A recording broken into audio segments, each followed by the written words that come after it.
Muy buenos días, muy buenas tardes y muy buenas noches. Bienvenidos a otro programa de Pura Virtud, Cine y Literatura. Bueno, hoy vamos a entrar finalmente en una de las discusiones que hay más candentes en la actualidad cinematográfica, y digo finalmente porque me he pensado bastante si hablar o no de esto en el canal. La verdad es que mi primera intención era no hacerlo, dado que todo el mundo está hablando de ello y al final parece que si lo haces tienes que ser el primero en sacar el vídeo y decir las cosas más originales y más osadas y hacerlo todo muy bonito para ganar suscriptores y para que todo el mundo escuche primero tu opinión, porque al final de esto está hablando todo el mundo, es un tema que está hipercolapsado y donde hay una inflación de opinión bastante nauseabunda. Entonces uno podría pensar, bueno, pues para eso prefiero no entrar, pero sí es cierto que llevamos ya más de un año haciendo crónica cinematográfica aquí en el canal de películas que ya no solo tengan calidad cinematográfica, sino que también son hechos culturales relevantes, ¿no? Al final la cultura, como la política, y ninguna de las dos cosas debe ser confundida con lo político, aunque tengan puntos concomitantes en ambos casos, ha terminado por invadirlo todo. Todo ya es cultura, todo ya es política, lo que significa que en buena medida ya nada es cultura y nada es política. Y estas dos películas de las que hablamos son sin duda fenómenos culturales, no tanto fenómenos de política, pero bueno, también tienen, sobre todo en el caso de Barbie, su vertiente política evidente o de pseudopolítica. Pero bueno, para comenzar sí que me gustaría empezar hablando del estado actual en el que se encuentra Hollywood, porque si parece que algo ha reactivado el estreno de estas dos películas el pasado día 20 de este mes, de julio, por lo menos aquí en España, es la guerra de los estudios cinematográficos, ¿no? Ya sabemos que en el Hollywood clásico había una guerra de los estudios que hacían firmar contratos a los actores, a los realizadores, etcétera, para tener exclusividad con cada estudio. Y digamos que esa política de estudios que quería diseñarlo todo y que es algo típicamente capitalista, aunque también pueda ser en algunos aspectos, sobre todo los artísticos, relacionado con la forma artesanal renacentista, pero sobre todo es un típico diseño capitalista, querían controlarlo todo, incluido en muchos casos las vidas privadas de los actores. Recordemos la fuerza que tenían entonces las publicaciones de prensa rosa sobre la vida privada de los actores. Los estudios comprendieron la importancia de diseñar esa vida privada también de los actores. Y para ello pues había una política de ocultación y de, valga la redundancia, de diseño sobre esas facetas, ¿no?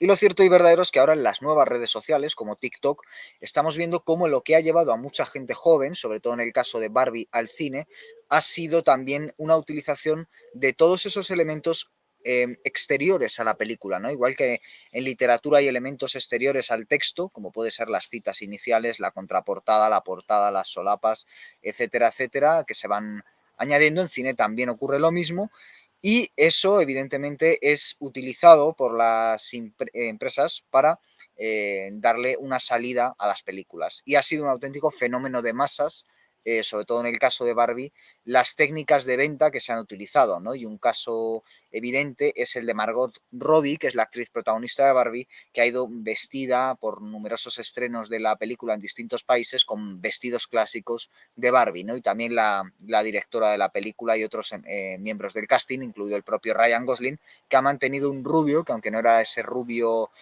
nuclear, también hablaremos ahora de lo nuclear, pero en otro sentido, que tiene Ken en la película, sí que es un rubio al fin y al cabo artificial y distinto al que tiene el propio Ryan Gosling. Obviamente nada de esto es crítica cinematográfica, sino que es demostrar hasta qué punto el marketing y la cultura se han vuelto en buena medida inconfundibles en un fenómeno, sobre todo como el de Barbie, ¿no?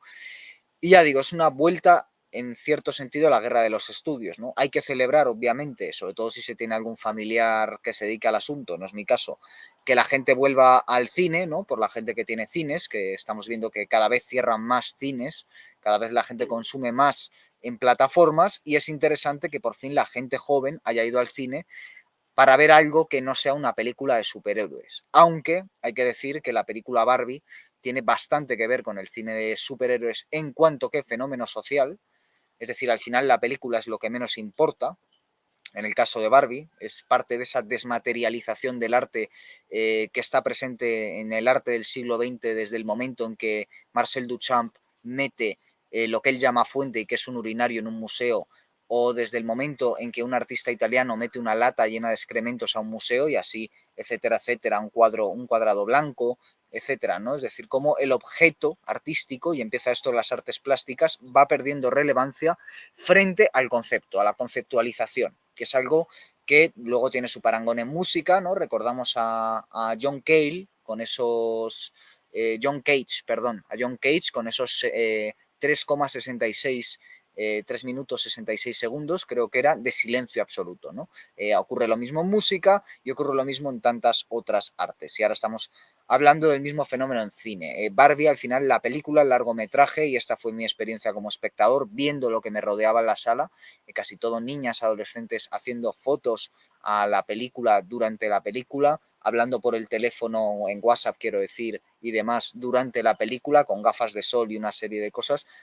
Se notaba que lo que menos importaba era la película para mucha gente, ¿no? Importa más ir vestido de rosa, poder decir que has visto la película y poder utilizar la película como excusa, como vehículo para el discurso, como excusa, como vehículo para el identitarismo, que al final es lo que está también de trasfondo. Los dos grandes estudios involucrados en esta nueva guerra son respectivamente Universal y Warner. Universal es la productora de Oppenheimer y Warner la de Barbie. Parece ser que en taquilla está ganando de momento Barbie sobre Oppenheimer y desde luego como fenómeno social, como fenómeno cultural, está teniendo mucha más relevancia Barbie que Oppenheimer, a pesar de que, en mi opinión, sea mucho más importante cinematográficamente hablando Oppenheimer que Barbie. Bien, entonces, ¿qué tiene también de interesante el estreno de estas dos películas? Que yo creo que es el estreno simultáneo más interesante que ha habido y más evidente desde el estreno unos meses atrás de los sendos biopics sobre las dos grandes figuras de la cultura popular norteamericana del siglo XX, Marilyn Monroe y Elvis Presley, el gran icono sexual femenino del cine, Marilyn Monroe, en la película Blonde de Andrew Dominik, y lo mismo en el caso masculino, el gran icono sexual masculino de la cultura popular que es norteamericana, que es Elvis Presley, ¿no? En la película Elvis de Baz Luhrmann, que comentamos en el canal, el estreno de estas dos películas, y ahora vamos a comentar el de Barbie y Oppenheimer, que es interesante, aunque desde luego pues, también es evidente, ¿no?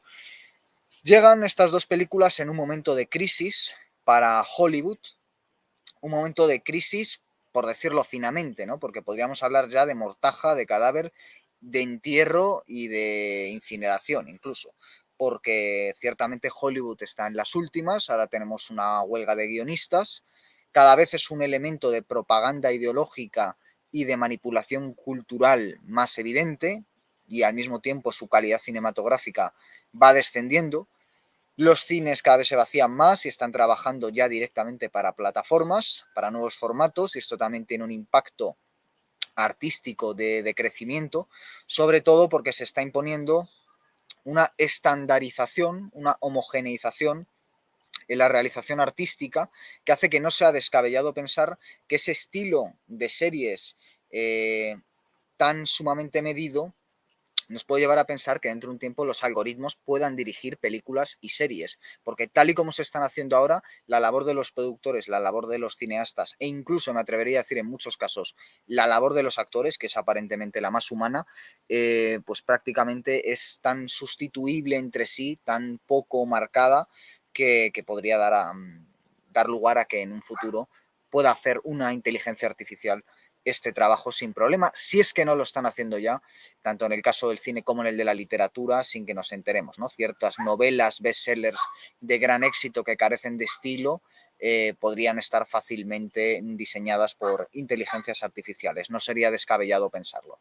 Entonces, ¿qué tiene de interesante el estreno de estas dos películas? Bueno, al final estamos entre dos blockbusters de autor, entre comillas. ¿Por qué blockbuster de autor? Blockbuster, ¿no? Una superproducción que está hecha para llevar a las masas al cine. ¿Y por qué de autor? Bueno, siempre ponemos en duda la cuestión autoral en el cine. Obviamente, lo autoral en el cine, en estricto sensu, es una entelequia. Lo utilizamos más como metáfora de cuando hay, digamos, un autor que quiere imprimir su mirada a través de distintos intermediarios en el cine, ¿no? Aquí estamos hablando sobre todo de Christopher Nolan y de Greta Gerwig, que son los dos responsables, ¿no? En ambos casos.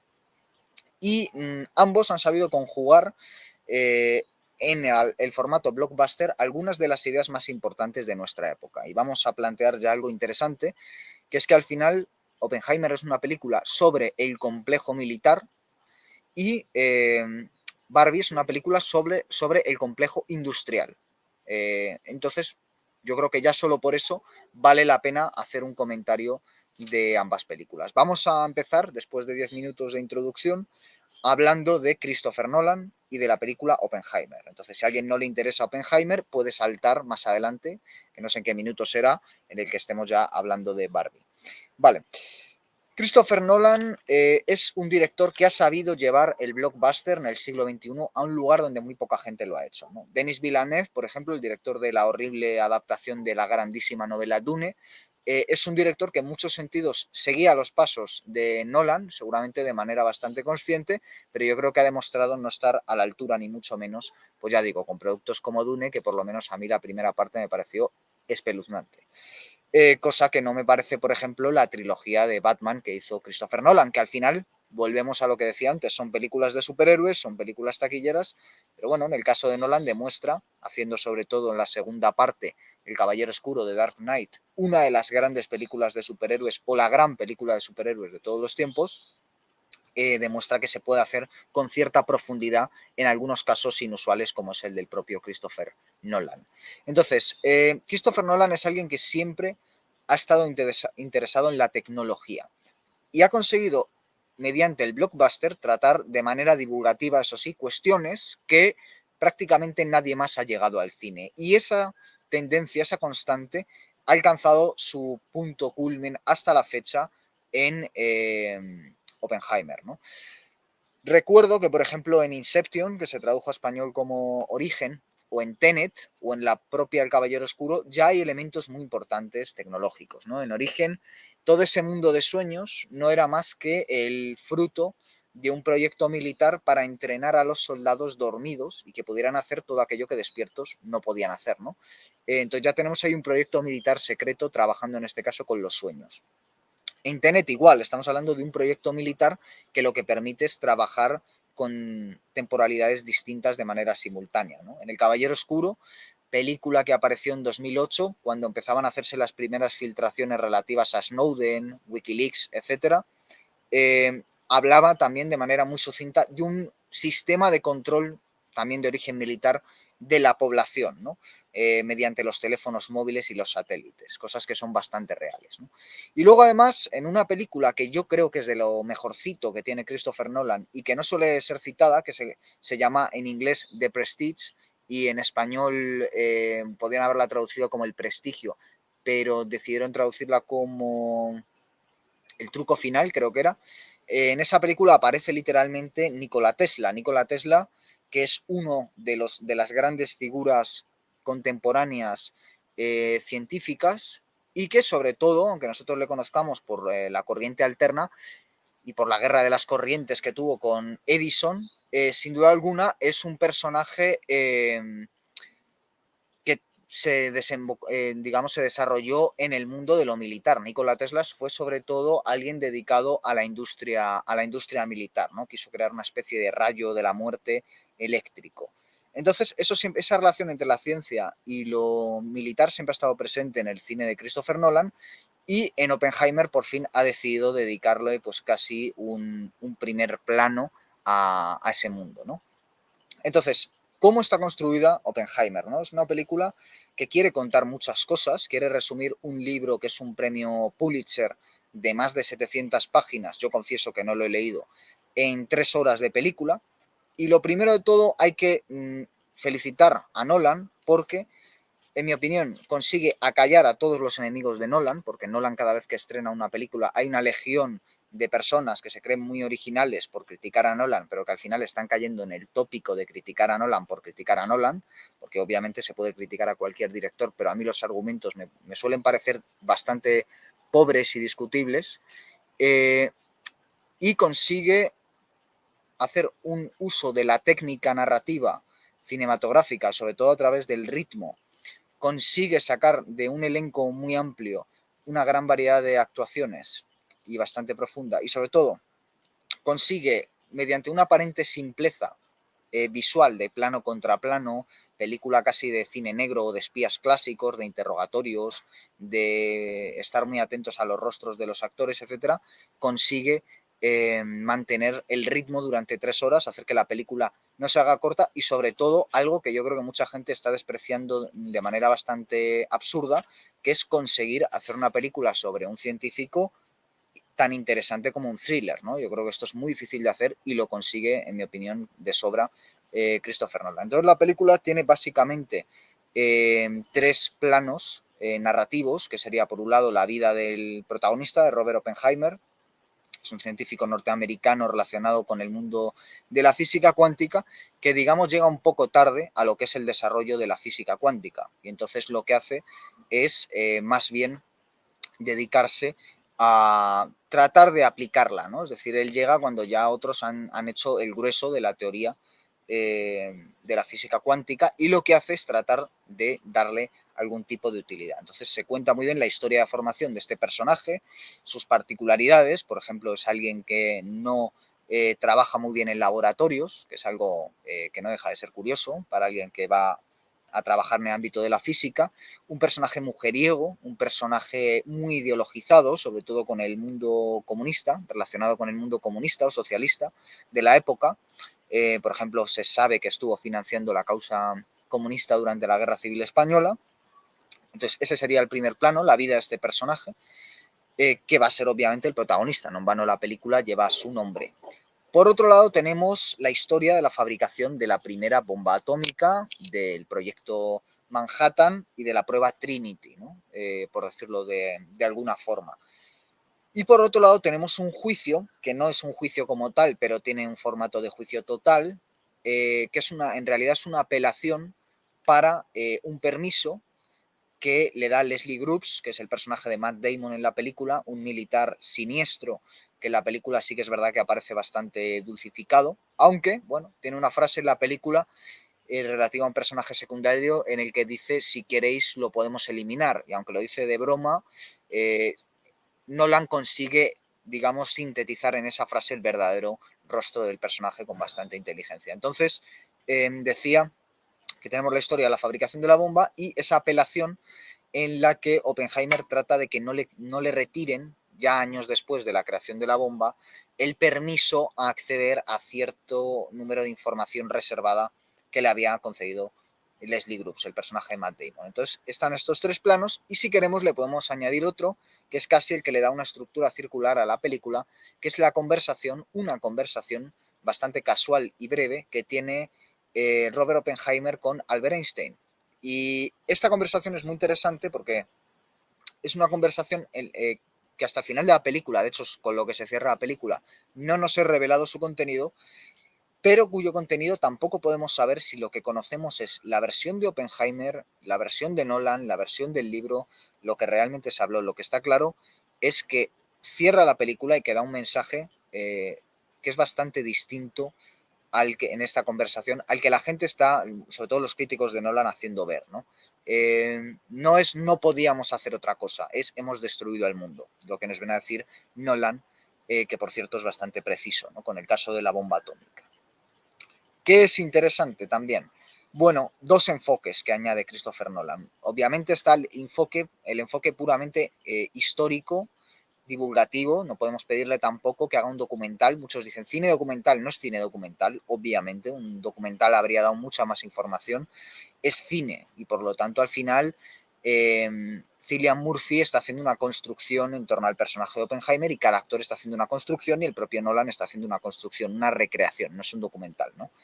Eh, y entonces, aparte de este enfoque histórico, hay 2 enfoques, ¿no? El simbólico y el mítico. El simbólico bebe sobre todo de 3 figuras, en mi opinión.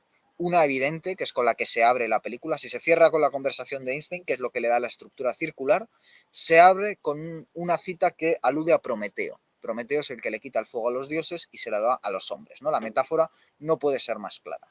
Dentro de este primer grupo, ¿no? De lo prometeico, eh, que incluso nos podría evocar a lo fáustico y a Spengler, pero no vamos a entrar ahí, habría que hablar de una metáfora introducida dentro de la propia película, que es el simbolismo de la manzana. Hay una manzana al comienzo de la película que viene a reafirmar esa metáfora prometeica, ¿no? Porque si Prometeo le quita el fuego a los dioses para dárselo a los hombres, Oppenheimer le da a los hombres la bomba atómica y al mismo tiempo esa manzana es la manzana obviamente con la que Eva condena a la estirpe de Adán al pecado original, ¿no?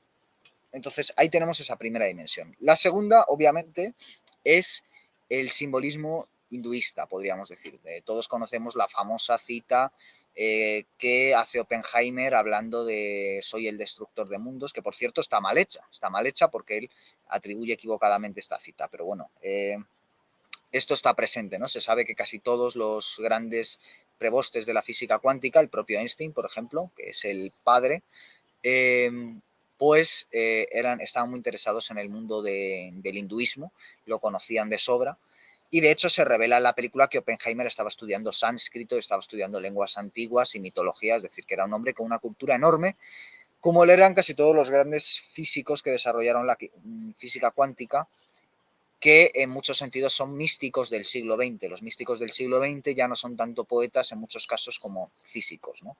Como este tipo de físicos. Y hay mucho de eso también en el retrato que se hace de Oppenheimer en la película. Es un personaje que ve cosas que no están ahí, ¿no? Que ve cosas de una manera distinta, que casi descompone lo que está a la vista de todos porque tiene una sensibilidad distinta, ¿no? En ese sentido, retrata muy bien Nolan lo que es el místico científico, que es casi un arquetipo moderno. Y el tercer plano interesante es el de Nietzsche. No se cita en la película, pero para mí hay algo como de eterno retorno, eh, como de Sísifo que está condenado a subir una roca y a verla caer todos los días en la historia que nos está contando Nolan, ¿no? Que de alguna forma hace que no se quede encerrada en un relato temporal y efectivamente documental, como dicen muchos críticos, sino que le da algo más, ¿no? Le da algo así como que la humanidad se ha quedado encerrada en esas pruebas que se hicieron en Los Álamos, ¿no? Es como si Nietzsche se hubiera quedado atrapado en Los Álamos en el año 1943, 44 y 45. ¿No? De hecho, siguiendo con ese enfoque místico al que aludía, en la película se habla literalmente de uno de los grandes hallazgos de la física cuántica, que es que el vacío, que antes era una concepción metafórica, es una realidad y que ese vacío paradójicamente está lleno y que es porque ese vacío está lleno que nosotros estamos aquí, ¿no? Y además esto lo dice el personaje de Oppenheimer en un contexto amoroso, ¿no? Con lo cual de nuevo tenemos el enfoque místico, ¿no?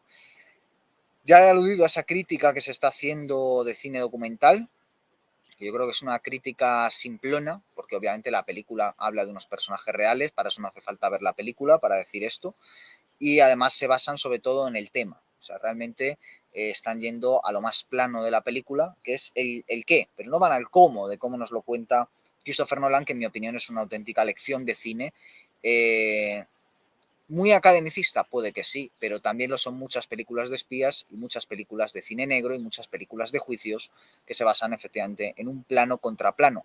Ahora, si uno se fija en cómo maneja Nolan los fondos, en cómo están dirigidos los actores y en todo ese tipo de cosas que hacen que el cine sea cine, que hacen los teóricos estupendos se equivocan, y no les voy a hablar mucho de ese tipo de cuestiones, más que eso sí, con la típica sorna que se suelen traer para no decir nada, pero parecer como muy listos, muy distantes y tal. Bueno, vamos a hablar de las cosas concretamente, ¿no? Díganme ustedes si los actores están bien o mal. ¿Saben ustedes lo que es dirigir a un actor? ¿Tienen idea? Dígame si los fondos de las películas están trabajados o sin trabajar. Dígame si las imágenes son simples de verdad o no, pero plano a plano, por favor. O sea, es decir, hablemos con propiedad de las cosas, ¿no? No tomemos a la gente por tonta y no hagamos crítica frívola para poner a parir a los que hacen crítica frívola desde otro lado, ¿no?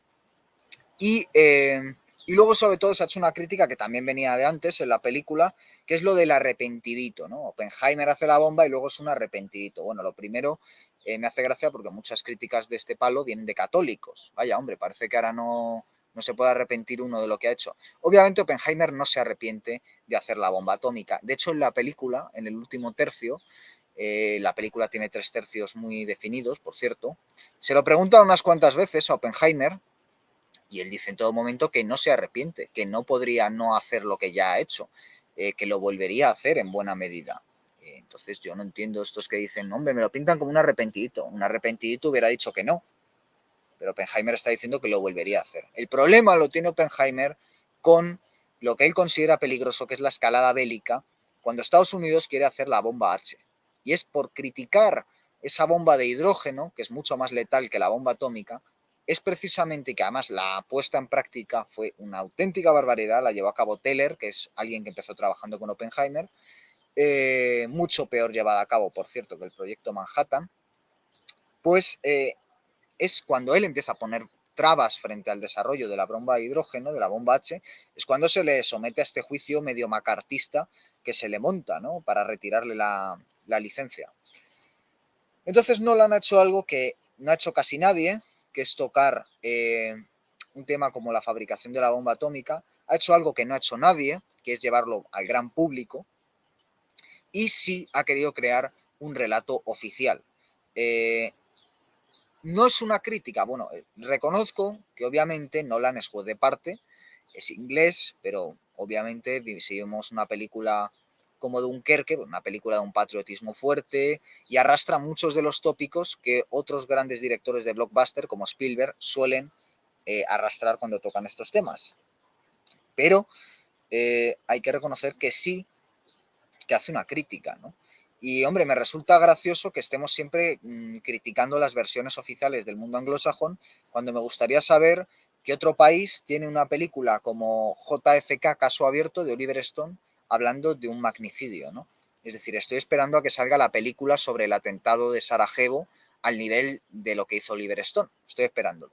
Estoy esperando a que salga la novela al nivel de lo que hizo Don DeLillo con Libra, hablando del mismo asunto. Lo estoy esperando todavía, ¿no?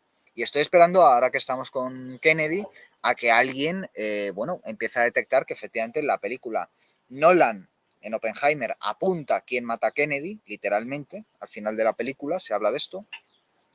Nolan cuenta ante millones de espectadores que Estados Unidos bombardeó Tokio provocando más de 100.000 muertos, que aquello fue una salvajada, esto sale en la película, y Nolan, a diferencia de otros de la perspectiva habitual que se suele tomar, empezando por los medios de comunicación, muestra la perspectiva humana de la bomba. Cierto es que decide no mostrar los horrores directamente, no sale un solo japonés en la película, pero sí que muestra el impacto que esas imágenes causan ante el rostro de Oppenheimer, que es un rostro que no quiere representar tanto la verdadera cara de Oppenheimer. A ver si nos enteramos de que cuando estamos ante el cine se habla muchas veces a través de metáforas. Es el impacto que nos debe provocar a nosotros todavía a día de hoy aquella monstruosidad que no es menor a lo que se hizo en Hiroshima y Nagasaki, pero digo en Auschwitz, lo que se hizo en Hiroshima y Nagasaki no es menor a lo que se hizo en Auschwitz. Y a pesar de ello, a día de hoy la representación cinematográfica y artística es mucho mayor en el caso de Auschwitz que en el de Hiroshima y Nagasaki, ¿no? Y Nolan ha tenido los arrestos de coger y hacer una película sobre el tema, ¿no? Yo creo que es una de las mejores películas de Nolan, creo que es un salto hacia adelante en su carrera, sobre todo después de hacer una película como Tenet, es un cambio fuerte, y en mi opinión es el equivalente de Zodiac, la película de David Fincher, que me parece una obra maestra, el equivalente de Zodiac en la carrera de Nolan, ¿no? Es como una gran novela americana, es lo que era Zodiac, y también quiere serlo de alguna forma Oppenheimer, que retrata a un país en una época concreta, ¿no? Entonces, bueno, yo recomiendo ir a ver Oppenheimer, la considero una muy, muy buena película y estoy dispuesto a discutir con quien haga críticas, en mi opinión, necias y sobre todo con unos términos que creo que no son adecuados, porque cada espectador puede opinar lo que quiera y todo se puede hablar, pero leyendo a los detractores de Nolan, la verdad es que creo que la crítica cinematográfica deja mucho que desear. Y leyendo a los que la defienden también, que hay mucho periodista al que se le cae la baba de manera bastante absurda diciendo naderías, porque es cierto que Nolan, como toca temas complicados en Interestelar aquí, ¿no? Los agujeros negros, la física cuántica, la energía atómica, etcétera, hay mucho listillo que quiere hacerse el inteligente y entonces dice naderías, pero las dice como muy pensativo, entre silencios, ¿no? Ese tipo de cosas que la verdad que también dan bastante vergüenza ajena. Bien, ahora por terminar a hablar de un poco de lo del proyecto Manhattan antes de entrar en Barbie, les prometo que la crítica de Barbie será más breve por razones obvias que la de Oppenheimer. Yo no he leído, decía antes, el libro en el que se basa la película de Nolan, pero quiero recomendar este libro. Curiosamente he estado leyendo algo sobre este tema antes del estreno de la película.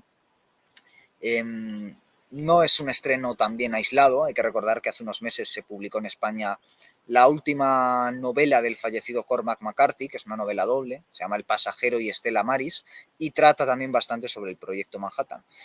Entonces hay mucha bibliografía en español por acotar a un solo libro. Yo recomiendo sobre todo este, El mundo como proyecto Manhattan, Jean-Marc Royer, publicado a la limón por la editorial Pepitas de Calabaza y El Salmón en 2022. Es un libro extraordinario. Y obviamente la crítica de Nolan es una crítica, pues ya digo, muy de versión oficial, muy divulgativa, muy para todos los públicos, muy también para millones de personas, que esto parece que la gente no le da importancia, poner ciertas verdades delante de millones de personas cuando eres alguien consolidado no es nada sencillo. Y hay dos grandes mentiras que hay que desmentir en Oppenheimer también, porque aquí no somos fanáticos de nada. Una es que los nazis no iban a construir la bomba atómica, ¿no? El gran error para mí de la película es que dice que los nazis iban a construir una bomba y que por eso los norteamericanos estaban forzados a construir otra. Esto es mentira. Se sabe que no era así.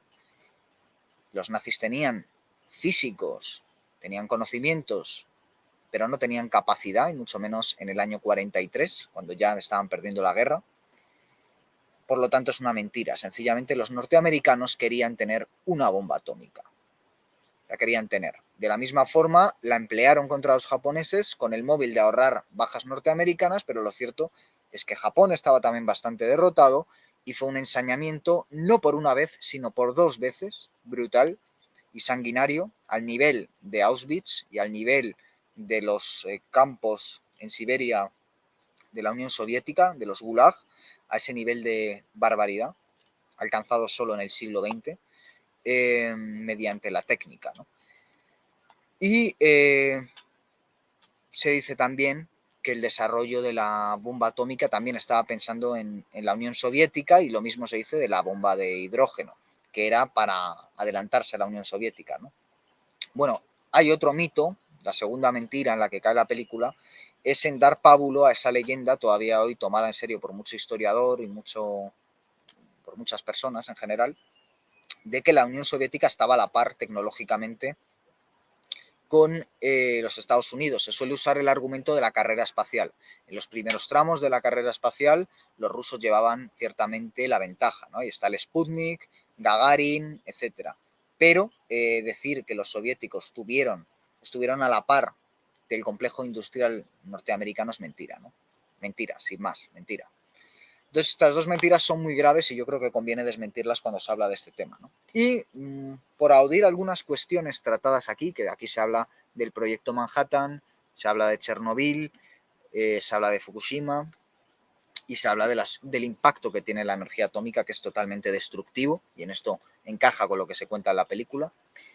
Hay que mencionar algunas de las cuestiones de nuestro mundo, por qué nuestro mundo es una extensión a día de hoy del proyecto Manhattan. Bueno, pues porque esa colaboración entre grandes multinacionales y el Estado que se dio entonces sigue siendo la que mueve a día de hoy nuestro mundo, porque la parcialización del saber a la que se sometía, y esto lo muestra Nolan, a los empleados de los Álamos es la misma a la que se somete al empleado moderno, que es casi un trabajo en cadena pero de lo intelectual, y luego que esa construcción de una ciudad-empresa, que lo muestra también muy bien Nolan en su película, cómo se construye una ciudad-empresa, es el paradigma hacia el que estamos avanzando a día de hoy, ¿no? Las megaurbes modernas son cada vez más ciudades-empresa construidas a imagen y semejanza de lo que se hizo en Los Álamos en el año 43, ¿no?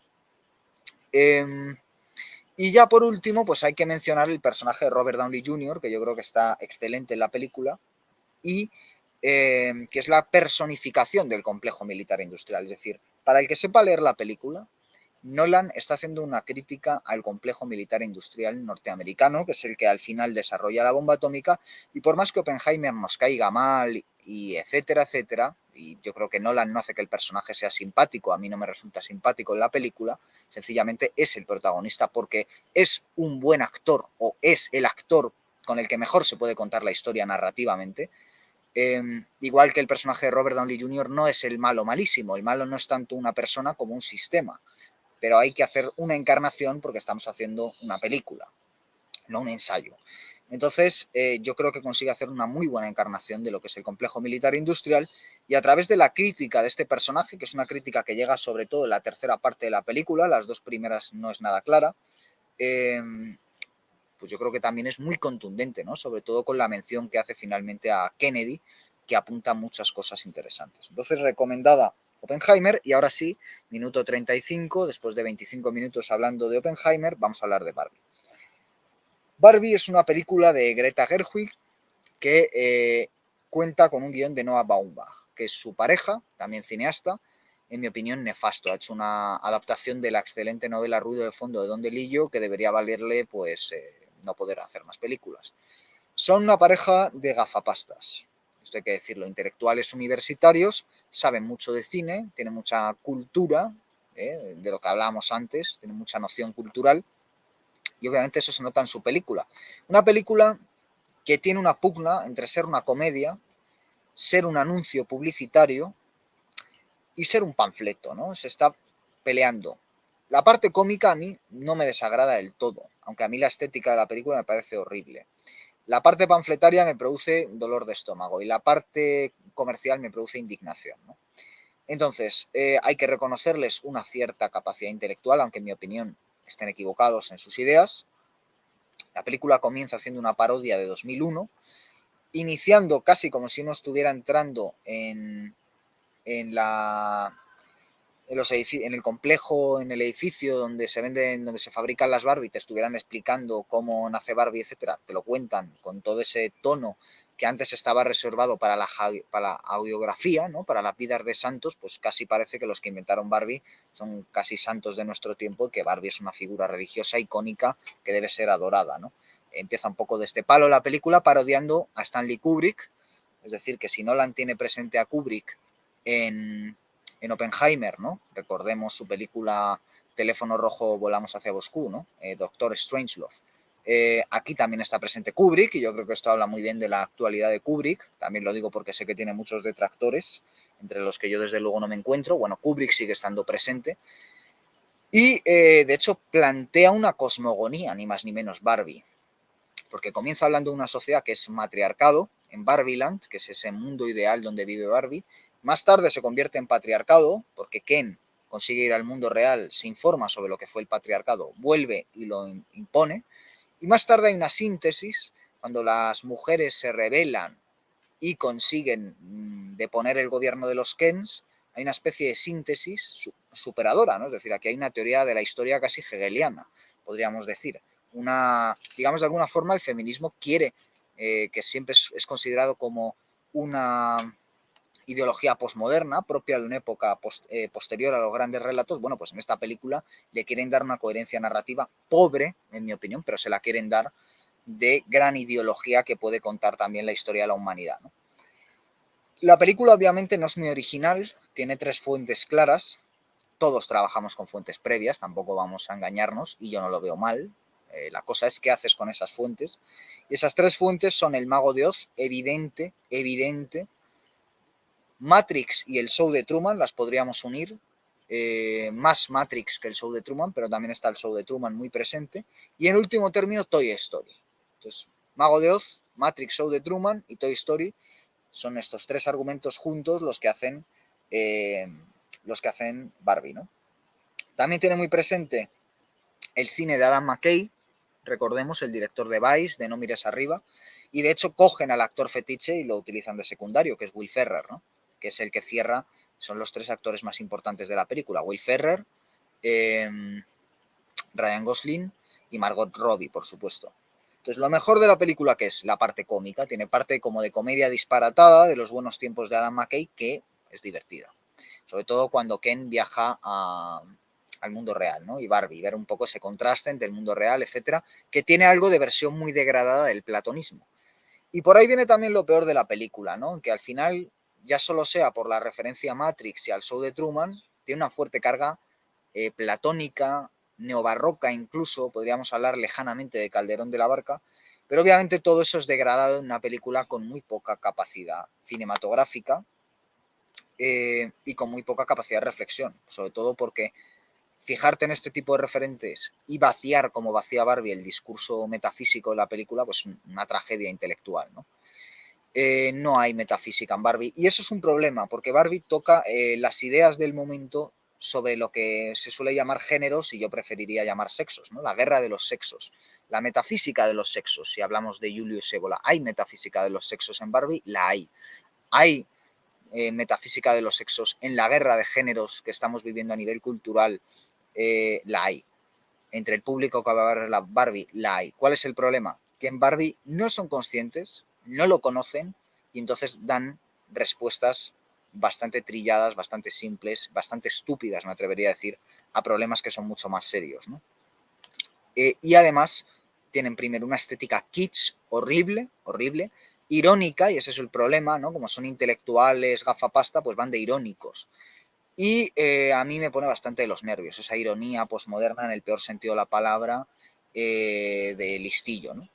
Que además nos lo quieren vender como coger un objeto técnicamente machista, aunque esta es una discusión, Barbie era machista o no lo era en sus inicios. Bueno, se supone que nace como de una revista alemana, si no estoy mal informado, que era erótica y que era un objeto sexual. Entonces, técnicamente es un objeto de deseo masculino convertido en un producto para niñas, que sustituye los típicos muñecos de bebé por una muñeca adulta que puedes vestir y tener en distintas disposiciones, ¿no? Con distintos oficios, etcétera, etcétera. Y se supone que pasa de ser un icono de la sociedad de los años 60, de cómo debía ser la mujer de la época, va avanzando junto con esa mujer y ayuda pues a la liberación de la mujer. Esto es lo que nos quieren vender, ¿no? Y a día de hoy le damos una vuelta irónica y conseguimos que algo que ya está un poco envejecido, que consideramos en muchos sentidos atrasado y propio de una sociedad patriarcal, pues ahora le damos la vuelta y tachán, tachán, las feministas ya pueden llevar camisetas donde ponga Barbie porque es irónico, ¿no? Y mola. Ese tipo de cosas tan desagradables que hace cierta intelectualidad vacía. Pero es que además de esa estética horrible, kitsch, que es lo peor que hay en estética, obviamente, ahí me remito a los textos de Milán Kundera sobre el tema. Humberto Eco también tiene textos sobre lo kitsch, pero son peores, en mi opinión. Hermann Broch también habla de lo kitsch, para quien le interese. Bueno, junto a esto hay algo que es sin duda lo peor de la película, que son los discursos, ¿no? Ya Noah Baumbach, en su horrible parodia de Ingmar Bergman y de Woody Allen, es Historias de un matrimonio, Historia de un matrimonio, creo que se llamaba, con Adam Driver y Scarlett Johansson, eh, hacía que Laura Dern diera un discurso a cámara feminista por el que le dieron un Oscar a la actriz, ¿no? Y en esta película hay ya no uno, hay varios discursos de 5, 6, 7, 8 minutos feministas, a cámara también, nada ocultos, que uno podría decir, bueno, es parte de la referencia neobarroca, ¿no? Son casi como monólogos de Segismundo. Ya, bueno, pero es que el contenido no es metafísico. Entonces, ese es el problema, que cuando el contenido es totalmente pedestre, horizontal y ramplón, y es tan agresivo y tan directo, pues es panfletario puramente. Y eso es lo peor de Barbie, que es una película muy panfletaria, y además que para los que hemos leído a Cal Smith, como es mi caso, ya si nos ponemos a pensar qué es lo que está defendiendo la película, que tiene una tesis clara, película de tesis, ya con eso deberíamos estar asustados, pues yo tengo claro que son el enemigo. Más que nada porque me declaran a mí mismo enemigo mientras veo la película. Atacan al Padrino, literalmente. Atacan The Wire, literalmente. Atacan el western, literalmente. Entonces, claro, cuando uno tiene justamente estos referentes y se los atacan, pues te sientes agredido. Cuando hay una versión tan pobre de lo que es la metafísica del sexo masculino, de lo solar, uno como hombre, pues se siente no muy diferente a como se debía ver un judío viendo El triunfo de la voluntad, una película de Leni Riefenstahl, o como debía verse un negro viendo El nacimiento de una nación, ¿no? O viendo cualquier tipo de programa racista del sur. Y entonces, pues claro, yo estoy sintiéndome atacado y claramente reconozco un enemigo en los valores que defienden los autores de Barbie, con los que yo no puedo estar para nada de acuerdo, ¿no? Y luego, además, en cuanto que persona que considera que el capitalismo es uno de los grandes problemas, seguramente el gran problema junto al de la técnica de la modernidad, pues el gran enemigo, el capital y la técnica, son los dos grandes enemigos. La técnica aparece en Oppenheimer y Barbie aparece, y el capital aparece en Barbie, por lo tanto, se pueden ver estas dos películas y si se sabe leer, pues se le puede sacar cierto provecho. Pero si no se sabe leer, que es lo que le ocurre a la mayoría de la población en nuestros días, pues claro, Barbie es lo de menos, la película, pero al final el mensaje que trae en mi opinión, es totalmente nocivo y va a favor de este feminismo que lo que hace es culpabilizar a los hombres, ¿no? Y fomentar su odio. El odio de la mujer contra el hombre, el resentimiento de sexo, la justificación de bueno, pues el distanciamiento, ¿no? Frente a lo que la alquimia propone, que es el matrimonio entre el cielo y la tierra, entre los opuestos, la conciliación de opuestos, etcétera, ¿no? Entonces hay un blanqueamiento feminista, con excusa gafapasta, con excusa irónica, con excusa intelectual del capital. Y esto es peligroso. Es peligroso porque mucha gente joven va a ver Barbie, mucha gente joven modela su imaginario con Barbie. No es algo exclusivo de Barbie. Una artista española como Rosalía también lo hace, ¿no? Va de feminista, de revolucionaria, de rompedora, sale en la portada de la revista Time, anuncia Coca-Cola, ¿no? Entonces, más claro no puede ser. Canta reggaetón, que supuestamente es feminista, pero que si uno se pone a escuchar la letra, pues ya no solo es que sea soez, y ya no solo es que sea pobre, artística, imaginativamente, ya no solo es que carezca de cualquier tipo de sensualidad y lo reduzca todo a un mero impulso animal, sino que efectivamente está blanqueando pues ciertas actitudes que mediante paraguas muy modernitos en realidad vienen a traer lo peor del capitalismo, dicho en plata. Al final este feminismo lo que está haciendo es coger al hombre clásico de la sociedad norteamericana de los años 50, Don Draper, para el que haya visto Mad Men, y trasladarlo a la mujer. O sea, al final Barbie, la Barbie de la película, es una Don Draper del siglo XXI. Y ese es el modelo en el que tienen que mirarse las mujeres, ¿no? Bueno, si hay alguna mujer viendo esto, desde luego yo le recomendaría que no lo hiciera, pero que haga lo que quiera, por supuesto. Y luego está eso, el fenómeno social, ¿no? Claro, uno ve a la gente que va a ver Barbie al cine y solo puede quedar horrorizado, ¿no? Y uno ve todo el fenómeno en redes y uno ve sobre todo la basura intelectual eh, con la que supongo que ya empezarán a darse seminarios y a hacerse libros y conferencias celebrando la maravilla de Barbie y todas las cosas estupendas que nos dice, que en realidad son los clichés trillados que defienden las grandes multinacionales, que defienden los políticos, que defienden los think tanks, es decir, que defienden todos aquellos que no quieren nuestro bien, precisamente. Así que Barbie o Oppenheimer. Bueno, si ustedes solo tienen dinero para un boleto, para ver una de las dos películas, mi recomendación es que vayan a ver Oppenheimer. Espero que este vídeo pues les haya servido para convencerles, para que si van a ver una de las dos películas o las dos películas, pues puedan disfrutarlas un poco más, si es que se puede disfrutar Barbie, o por lo menos pues que puedan sacarle algo más de provecho. Y me gustaría también leerles en sus comentarios, porque no, a pesar de que pueda mostrarme un poco vehemente, no pretendo serlo, pretendo pues sencillamente dar mi opinión y me interesaría también conocer la suya. Así que si han visto la película o tienen intención de verla o tienen una opinión formada sobre alguno de los temas tratados, me encantaría leerles, porque al final ustedes se han comido 50 minutos de chapa mía, bastante intensa, y pues, qué menos que leerles a ustedes lo que quieran escribir, que para mí será un placer. Así que gracias por haber estado ahí y volveremos pronto con más programas en Pura Virtud, Cine y Literatura. Hasta pronto.